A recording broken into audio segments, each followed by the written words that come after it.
Assalamualaikum teman-teman. Eh, Kali ini kita akan buat video tentang sawit ya. Kenapa harus ditunas? Dan ini ditunas, kondisinya berubah total ya. Kemarin itu belum ditunas, dia banyak pelepah-pelepah yang tergantung, banyak pelepah-pelepah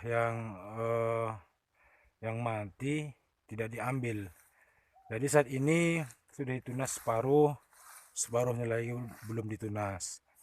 Apa manfaat penunasan sawit ini? Sama-sama teman-teman ketahui semua, setiap pohon-pohonan, setiap tanaman itu wajib tunas. Baik itu kelapa sawit, baik itu kelapa makan, baik itu tanaman yang lainnya. Manfaat penunasan ini ialah sebenarnya untuk mempercepat nutrisi teman-teman. Jadi contohnya seperti yang di bawah ini kan, itu tanahnya ketika nanti kita melakukan pemupukan, nutrisinya itu langsung ke buah. Jadi ada buah yang di situ, ada pelepahnya satu, nanti dia masuk ke pelepah, masuk ke buah.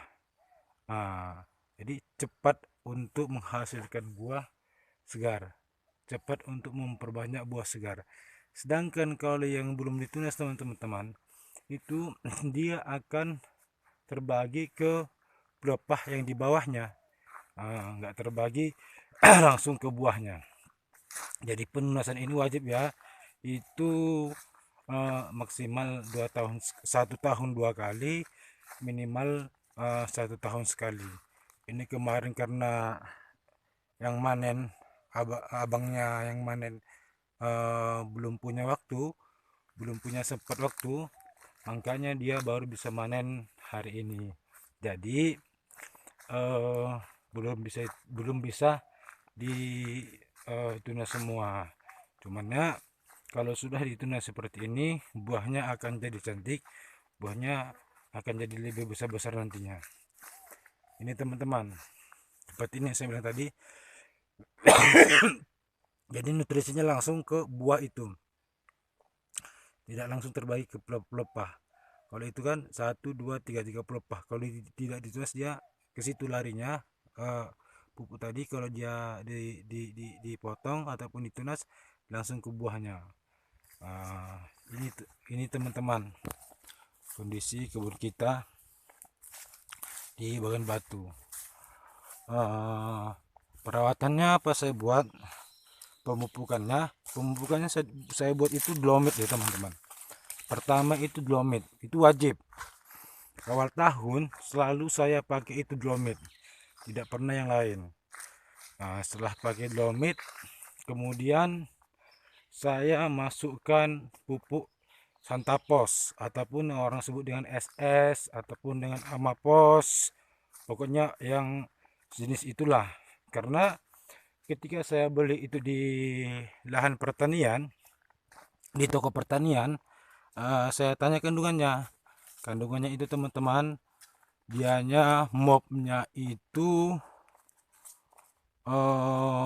berapa persen ya, lupa saya.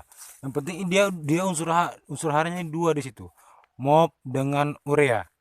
Jadi ureanya lebih sedikit, mobnya lebih banyak di dalam satu pupuk tersebut. Jadi secara tidak langsung ketika kita memupukkan pupuk Santapos itu ataupun SS ataupun Amapos itu, dianya membuka tanah, karena sama-sama kita ketahui area ini membuka tanah. Jadi tanahnya itu terbuka dulu, sudah terbuka tanahnya, kemudian masuk dia pupuk untuk buahnya, untuk batangnya, makanya hasilnya maksimal. Gitu teman-teman. Setelah itu saya pakai pupuk MPK. Jadi kalau MPK Mutiara itu mahal, saya pakai MPK Cap Kuda teman-teman, 16 Cap Kuda, daripada nggak ada gitu kan. Dan itu pun sekarang sudah mahal. Terakhir tadi saya tanya di toko pertanian itu sebelum kesini, kira-kira 450 ribuan ya, lumayan. Cumannya dengan harga saya seperti ini, dengan kondisi buah seperti ini, bisa bisa untuk membayar untuk membeli pupuknya. Nah, ini dia teman-teman perbedaannya yang belum ditunas. Wah, gondrong ya. Jadi buahnya itu pun kejepit. Buahnya itu pun untuk kuras susah. Nah, ini dia belum tunas karena abangnya yang main ke sini belum sempat ya. Jadi banyak sih sebenarnya kendala kalau belum lunas sawit ini. Seperti buah-buah yang bertinggalan, karena nggak sempat, ataupun karena waktunya mepet, ataupun karena susah ngambilnya gitu kan. Jadi kita lihat dulu apakah ada buah-buah yang tinggal karena ada teman-teman itu dia. Itu dia buah yang tinggal. Sebenarnya sayang sih ya. Berapa tandan ya? Ini kira-kira 20 kilo nggak kemana nih? Itu teman-teman. Aduh gelap ya.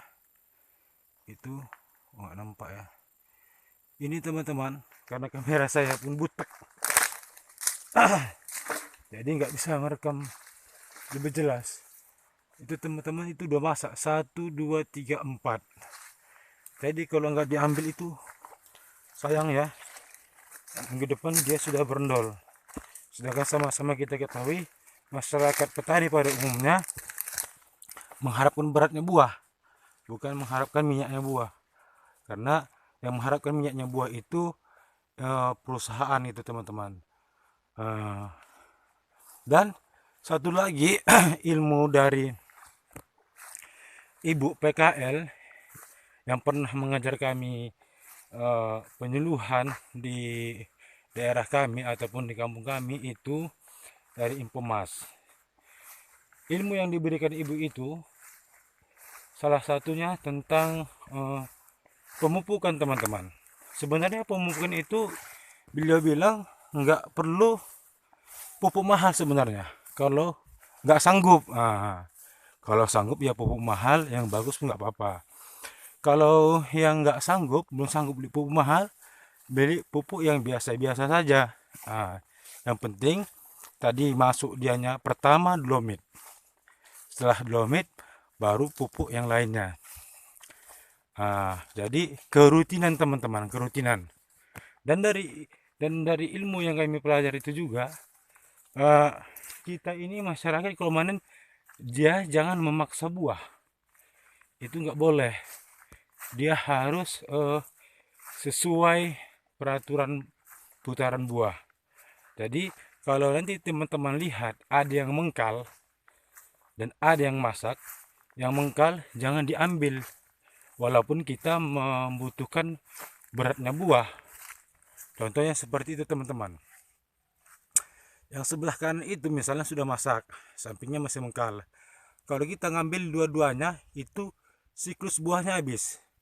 Tetapi kalau kita misalnya itu satu yang masak, yang itu masih mengkal, kita biarkan, siklus buahnya pas. Nanti dia yang masak itu diambil, ini yang mengkal jadi masak putaran 10 hari kemudian, di sampingnya 10 hari kemudian dia masak. Jadi tidak ada kekosongan buah di batangnya teman-teman. Jadi ilmu yang diberikan Ibu PPL dari Infomas tersebut tidak harus brondol. Kalau PTPN ataupun perkebunan ini harus brondol. Kalau kita benting merah,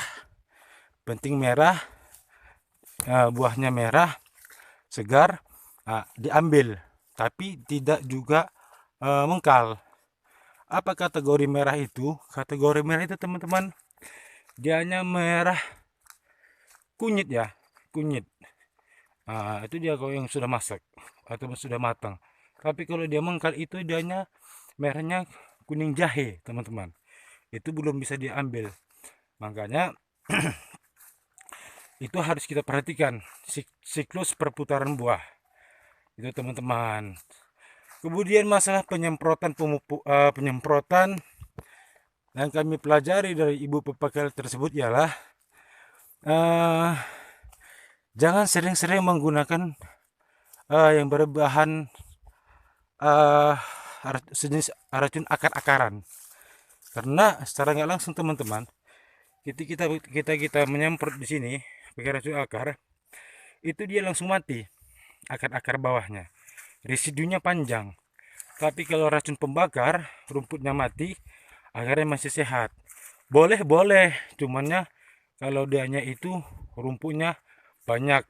Kalau nggak banyak, eh, dianya eh, sekali setahun. Nah, ini kemarin habis saya semprot pakai apa juga, apa namanya, racun akar, seperti Roundup teman-teman. Setelah itu, untuk ini berikutnya ini, saya nggak akan menggunakan Roundup lagi. Karena takut residunya terlalu panjang atau terlalu banyak. Saya akan menggunakan racun bakar seperti Paratop, Didatop, dan lain-lain seperti itu teman-teman. Nah, mungkin sampai sekian dulu video kita kali ini tentang review sawit dan pupuknya dan cara-caranya. Masih banyak lagi sebenarnya yang mau saya sampaikan kepada teman-teman. Makanya jangan lupa like, comment, dan share video ini. Nanti video berikutnya ya bu, buat video dulu bu. Nanti video berikutnya akan kita buat lagi itu teman-teman. Petani sawit juga teman kita juga ya, mitra kita juga. Memang sih wes rondo, tapi ya bagaimana lagi. Udah anaknya udah lajang teman-teman ya. Oke gitu dulu ya. Assalamualaikum warahmatullahi wabarakatuh.